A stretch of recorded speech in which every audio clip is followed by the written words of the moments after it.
Hola a todos. El tema de salud es un tema muy importante en los países en general y no solo en el Perú, pero además en el Perú tiene el añadido de que hace poco ha estado bastante movido. El tema de salud, en principio, demuestra una serie de carencias que pueden tener determinadas sociedades, por ejemplo la desnutrición, la pobreza extrema, la falta de educación, entre otros. Hoy con nosotros está Alexandro Sacco, un analista en salud que acaba de publicar el libro Buscando Salud hace más o menos un mes. Hola Alexandro, ¿cómo estás? Hola Laura, ¿qué tal? Buenas noches. Queda más o menos evidente que se necesita una reforma en salud en el Perú. Entonces, para ir de frente al grano, ¿cuál crees que debería ser ese primero o esos primeros pasos para esta reforma en salud? Bueno, primero decir que la salud, el enfoque de políticas públicas a través de la salud es quizá la herramienta más poderosa de redistribución del ingreso de un país. Es decir, si se quiere realmente variar las estructuras de un país, con la salud podemos enfocar esto. Ahora, ¿qué se tiene que hacer en la actualidad para comenzar una reforma sanitaria por el derecho a la salud? Una serie de temas, pero quizá el principal es que el Estado asuma realmente su responsabilidad. ¿Y cómo puede asumir realmente su responsabilidad? Con hechos concretos, aumentando el presupuesto sustancialmente. Es decir, en nuestro país el promedio del PBI es, en comparación con América Latina, de los más bajos, como Bolivia y Haití. Esa es una labor fundamental, pero al lado de eso, crear también los mecanismos de gestión para que el dinero utilizado no se desperdicie y llegue a cumplir sus objetivos. Exacto, porque por ejemplo, en una época de crecimiento macroeconómico tal como el que tiene Perú, ¿cómo puedes explicar que el presupuesto en sectores clave como salud y educación también sea tan bajo?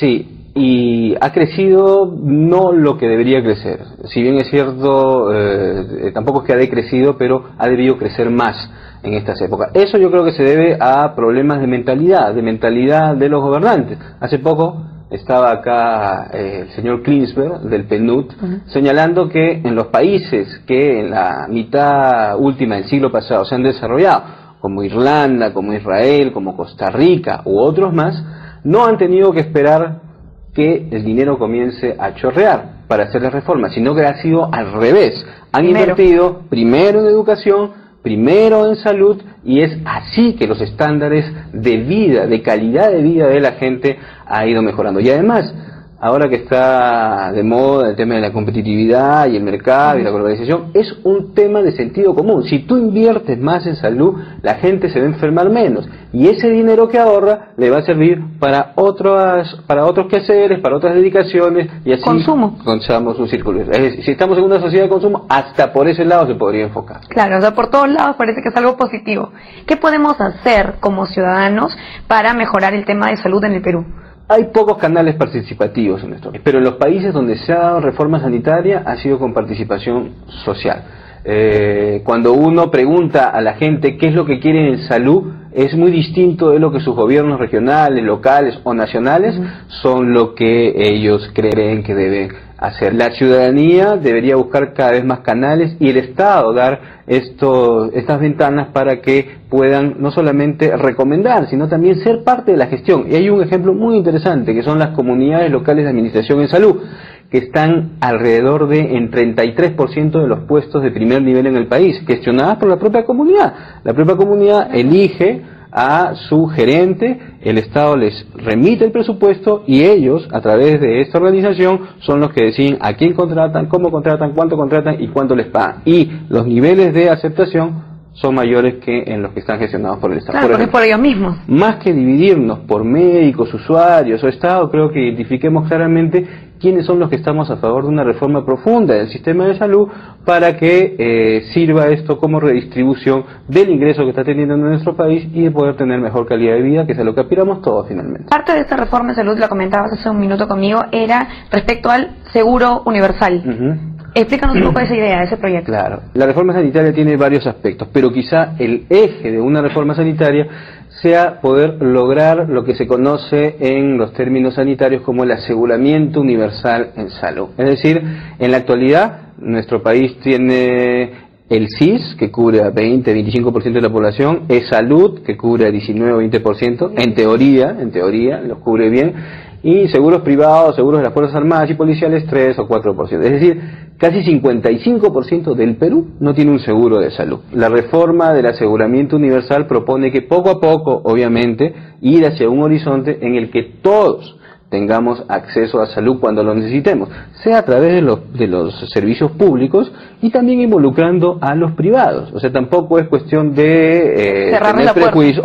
no, sino que el Estado asegure que va a pagar la salud. Si lo paga a través de un hospital público de salud o de un privado, bueno, el ciudadano tendrá el derecho a coger porque hay una tarifa igual que el Estado va a reconocer a ese servicio de salud. Claro, podría ser una excelente propuesta. Podría ser una excelente propuesta que difiere mucho con lo que sucede ahora en los hospitales de la solidaridad, que casi son una franquicia tipo Pizza Hut, tipo Vemos o lo que fuere, porque los de la municipalidad contratan a una empresa, le dan el cartelito amarillo y las cosas que pasan ahí son indescriptibles. Es decir, a los médicos y a los otros trabajadores de salud los hacen trabajar prácticamente al destajo. Por ese lado no va, sino por organizarnos bien, que el Ministerio de Salud sea el ente rector, que pueda decir a los privados, tú me haces esto, a los de militares tú me haces esto, a los del MINSA tú me haces esto, a los privados también, y nos uniformamos.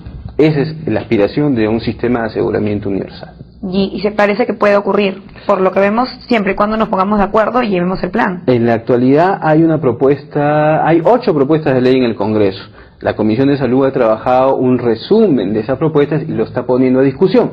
Se están iniciando las primeras audiencias, la primera ha sido el martes, el próximo martes va a haber otra y vamos a ver qué se puede lograr. Pero eso ya es un consenso, se tiene que lograr un aseguramiento universal como paso indispensable para la reforma central. Gradualmente, pero también hay que hacerlo lo antes posible. Sí. Finalmente, regresando al tema de hospitales de la solidaridad, mencionabas que son como una franquicia, pero ¿qué papel crees tú que cumplen en una sociedad que tiene esta deficiencia en salud un hospital como el Hospital de la Solidaridad? Claro, a primera vista es mejor que exista que no, pero lo que pasa es que tú vas a un hospital de la solidaridad y te puede curar algo muy simple, pero si tú tienes algo mucho más grave, no te lo va a curar, y al final pasas por el hospital de la solidaridad y igual vas a tener que ir al MINSA o de salud, es decir, es un engaño, muchachos, es un subsistema. Es un paliativo, claro, pero que no. Y lo que pasa es que en el país no hay un sistema de salud, hay varios subsistemas que están disgregados, servicios privados, hay que ordenarnos, hay que poner más presupuesto, hay que tener interacción entre todos los que vienen trabajando el tema de la salud para lograr reformas a partir de leyes como la del aseguramiento, temas de gestión, una política de medicamentos que pueda significar que las farmacias y las cadenas no hacen lo que les da la gana, porque los precios en el país no están regulados y realmente el gasto que tiene el ciudadano común en farmacias es gigante. Y a la larga es peor para nuestros bolsillos. Esperemos que temas como este, salud, que son tan importantes, vuelvan a la vitrina. Lamentablemente las crisis políticas de ahora no permiten que estos temas de vida o muerte fundamentales regresen a los medios. Gracias, Alexandro, por estar con nosotros. Con ustedes, hasta la próxima.